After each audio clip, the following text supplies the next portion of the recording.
ನಮಸ್ಕಾರ ವೀಕ್ಷಕರೇ, Raghu Educare and public information YouTube ಚಾನೆಲ್ಗೆ ಮತ್ತೊಮ್ಮೆ ಸ್ವಾಗತ.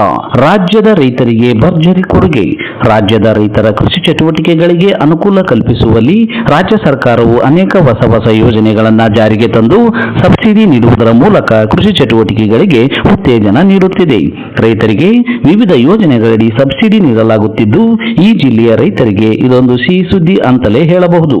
ಹಾಗಾದರೆ ಬನ್ನಿ, ಯಾವ ಜಿಲ್ಲೆಯ ರೈತರಿಗೆ ಈ ಸೌಲಭ್ಯ ಸಿಗಲಿದೆ, ಏನೆಲ್ಲ ಸಬ್ಸಿಡಿ ಸಿಗಲಿದೆ, ಎಷ್ಟು ಹಣ ಸಿಗಲಿದೆ ಎಂಬುದರ ಬಗ್ಗೆ ಈ ವಿಡಿಯೋದಲ್ಲಿ ತಿಳಿಯೋಣ. ಪಿಎಂ ಕಿಸಾನ್ ಸಮ್ಮಾನ್ ನಿಧಿ ಯೋಜನೆ 23ನೇ ಕಂತಿನ ಹಣ ಯಾವಾಗ ಜಮಾ ಆಗುತ್ತದೆ ಎಂಬುದರ ಬಗ್ಗೆ ಮಾಹಿತಿಯನ್ನು ಸಹ ತಿಳಿಸಲಿದ್ದೇವೆ. ಹಾಗಾಗಿ ನೀವು ರೈತರಾಗಿದ್ದರೆ, ರೈತರ ಮಕ್ಕಳಾಗಿದ್ದರೆ ಈಗಲೇ ಈ ವಿಡಿಯೋಗೆ ಲೈಕ್ ಮಾಡಿ, ಸ್ಕಿಪ್ ಮಾಡದೆ ವಿಡಿಯೋನ ಕೊನೆವರೆಗೂ ನೋಡಿ ಮಾಹಿತಿಯನ್ನ ತಿಳಿದುಕೊಳ್ಳಿ. ಅದಕ್ಕೂ ಮುಂಚೆ ನೀವಿನ್ನೂ ನಮ್ಮ ಚಾನಲ್ಗೆ ಸಬ್ಸ್ಕ್ರೈಬರ್ ಆಗಿರದಿದ್ದರೆ ಈಗಲೇ ಕೆಂಪು ಅಕ್ಷರದಲ್ಲಿರುವ ಸಬ್ಸ್ಕ್ರೈಬ್ ಪದದ ಮೇಲೆ ಕ್ಲಿಕ್ ಮಾಡಿ, ಪಕ್ಕದಲ್ಲಿ ಬರುವ ಬೆಲ್ ಬಟನ್ ಅನ್ನು ಒತ್ತಿ ಆಲ್ ಅಂತ ಸೆಲೆಕ್ಟ್ ಮಾಡಿಕೊಳ್ಳಿ. ಹೌದು ರೈತ ಬಾಂಧವರೇ, ರಾಜ್ಯ ಸರ್ಕಾರದಿಂದ ರಾಜ್ಯದ ರೈತರಿಗೆ ಬಂಪರ್ ಕೊಡುಗೆ. ರಾಷ್ಟ್ರೀಯ ತೋಟಗಾರಿಕಾ ಮಿಷನ್ ಯೋಜನೆಯಡಿಯಲ್ಲಿ ರೈತರಿಗೆ ಸಬ್ಸಿಡಿ ಹಣದಲ್ಲಿ ಸಹಾಯಧನ ನೀಡಲಾಗುತ್ತದೆ. ಇದಕ್ಕಾಗಿ ರೈತರಿಂದ ಅರ್ಜಿಯನ್ನ ಕರೆಯಲಾಗಿದೆ. ಹೌದು, ರಾಷ್ಟ್ರೀಯ ತೋಟಗಾರಿಕಾ ಮಿಷನ್ ಯೋಜನೆಯಡಿ ವಿವಿಧ ತೋಟಗಾರಿಕಾ ಬೆಳೆಗಳ ಸಸಿಗಾಗಿ, ನೀರಾವರಿ ವ್ಯವಸ್ಥೆಗಾಗಿ, ಕೃಷಿ ಹೊಂಡ ನಿರ್ಮಾಣ ಮಾಡುವುದಕ್ಕಾಗಿ, ಪಾಲಿ ಮನೆ ನಿರ್ಮಿಸಿಕೊಳ್ಳಲು, ಪ್ಲಾಸ್ಟಿಕ್ ಹೊದಿಕೆಯನ್ನ ಖರೀದಿ ಮಾಡಲು, ಪಕ್ಷಿ ಕೀಟ ನಿರೋಧಕ ಬಲೆ ಅಳವಡಿಸಲು ರೈತರಿಗೆ 40% 50% ಸಬ್ಸಿಡಿ ಹಣ ನೀಡಲಾಗುತ್ತದೆ. ಇದಕ್ಕಾಗಿ ರೈತರಿಂದ ಅರ್ಜಿಯನ್ನ ಕರೆಯಲಾಗಿದೆ. ತೋಟಗಾರಿಕಾ ಯಾಂತ್ರೀಕರಣಕ್ಕಾಗಿ 20 HP ಸಾಮರ್ಥ್ಯದ ಒಳಗಿನ ಟ್ರ್ಯಾಕ್ಟರ್ ಖರೀದಿಗಾಗಿ ಸಹಾಯಧನವನ್ನು ಸಹ ನೀಡಲಾಗುತ್ತಿದೆ.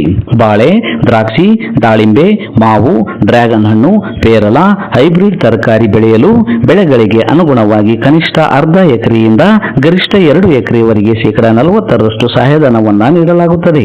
ನೀರಾವರಿ ವ್ಯವಸ್ಥೆಗಾಗಿ ನೀರು ಸಂಗ್ರಹಣೆ ಮಾಡಲು 2250 ಘನಮೀಟರ್ ಸಾಮರ್ಥ್ಯದ ವೈಯಕ್ತಿಕ ಕೃಷಿ ಹೊಂಡಕ್ಕೆ ಸಹಾಯಧನವನ್ನು ನೀಡಲಾಗುತ್ತದೆ.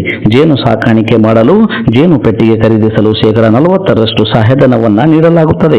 ರಾಜ್ಯದ ಪ್ರತಿ ತಾಲೂಕಿನಲ್ಲಿ ನಿಗದಿಪಡಿಸಿದ ಗುರಿ ಮತ್ತು ಅನುದಾನ ಲಭ್ಯವಿರುವವರಿಗೂ ಅರ್ಜಿಯನ್ನ ಸ್ವೀಕರಿಸಲಾಗುತ್ತದೆ. ಹೀಗಾಗಿ ರೈತರು ತಮ್ಮ ಸಮೀಪದ ತೋಟಗಾರಿಕಾ ಇಲಾಖೆಯ ಕಚೇರಿಗೆ ಹೋಗಿ ಅರ್ಜಿ ಪಡೆದು ಅರ್ಜಿಯನ್ನ ಭರ್ತಿ ಮಾಡಿ ಸೂಕ್ತ ದಾಖಲೆಗಳನ್ನು ಲಗತ್ತಿಸಿ ಅದೇ ಕಚೇರಿಯಲ್ಲಿ ಅರ್ಜಿಯನ್ನ ಸಲ್ಲಿಸಬೇಕು. ಬೆಳಗಾವಿ ಜಿಲ್ಲೆಯ ರೈತರಿಗೆ ತೋಟಗಾರಿಕಾ ಮಿಷನ್ ಯೋಜನೆಯಡಿಯಲ್ಲಿ ಅರ್ಜಿ ಕರೆಯಲಾಗಿದ್ದು, ರೈತರು ಬೇಗನೆ ಅರ್ಜಿಯನ್ನ ಸಲ್ಲಿಸಿ ಯೋಜನೆಯ ಲಾಭವನ್ನ ಪಡೆದುಕೊಳ್ಳಬಹುದಾಗಿದೆ. ಇನ್ನು ಪಿಎಂ ಕಿಸಾನ್ ಸಮ್ಮಾನ್ ನಿಧಿ ಯೋಜನೆಯ 23ನೇ ಕಂತಿನ ಹಣಕ್ಕಾಗಿ ಕಾಯುತ್ತಿರುವಂತಹ ರೈತರಿಗೆ ಇದೀಗ ಬಂಪರ್ ಸಿಹಿ ಸುದ್ದಿಯೊಂದು ಬಂದಿದೆ. ಹೌದು, 23ನೇ ಕಂತಿನ ಹಣವು ಇದೇ ತಿಂಗಳು 18ನೇ ತಾರೀಕಿನಂದು ಬಿಡುಗಡೆಯಾಗಬಹುದು ಎಂದು ಬಲ್ಲ ಮೂಲಗಳಿಂದ ಮಾಹಿತಿ ತಿಳಿದು ಬಂದಿದೆ. ಜೂನ್ 18ನೇ ತಾರೀಕಿನಂದು ಪ್ರಧಾನಮಂತ್ರಿ ನರೇಂದ್ರ ಮೋದಿ ಅವರು ಒಂದು ಬಟನ್ ಅನ್ನು ಒತ್ತುವುದರ ಮೂಲಕ ದೇಶದ 10 ಕೋಟಿಗೂ ಹೆಚ್ಚು ರೈತ ಬಾಂಧವರಿಗೆ 23ನೇ ಕಂತಿನ 2,000 ರೂಪಾಯಿ ಹಣವನ್ನು ನೇರವಾಗಿ ಡಿಬಿಟಿ ವ್ಯವಸ್ಥೆಯ ಮೂಲಕ ಬ್ಯಾಂಕ್ ಖಾತೆಗೆ ವರ್ಗಾವಣೆ ಮಾಡಲಿದ್ದಾರೆ ಎಂದು ಮಾಹಿತಿ ತಿಳಿದು ಬಂದಿರುತ್ತದೆ. ಹೀಗಾಗಿ ಬಹಳ ದಿನಗಳಿಂದ 23ನೇ ಕಂತಿನ ಹಣ ಯಾವಾಗ ಬರುತ್ತದೆ ಎಂದು ಕಾಯುತ್ತಿದ್ದಂತಹ ರೈತರಿಗೆ ಇದೊಂದು ಸಿಹಿ ಸುದ್ದಿ ಅಂತಲೇ ಹೇಳಬಹುದು. ಇದಿಷ್ಟು ಇವತ್ತಿನ ಪ್ರಮುಖ ಮಾಹಿತಿಯಾಗಿದ್ದು, ಆದಷ್ಟು ಈ ಮಾಹಿತಿಯನ್ನ ಎಲ್ಲಾ ರೈತ ಬಾಂಧವರಿಗೂ ತಲುಪುವವರೆಗೂ ಫೇಸ್ಬುಕ್ ಮತ್ತು ವಾಟ್ಸ್ಆಪ್ ಗ್ರೂಪ್ಗಳ ಮೂಲಕ ಮರೆಯದೆ ಶೇರ್ ಮಾಡಿ. ಈ ವಿಡಿಯೋವನ್ನ ಕೊನೆವರೆಗೂ ನೋಡಿದ್ದಕ್ಕೆ ಧನ್ಯವಾದಗಳು. Thanks for watching this video. Please subscribe for more videos. If you like this video, click the like buttons and give your comments.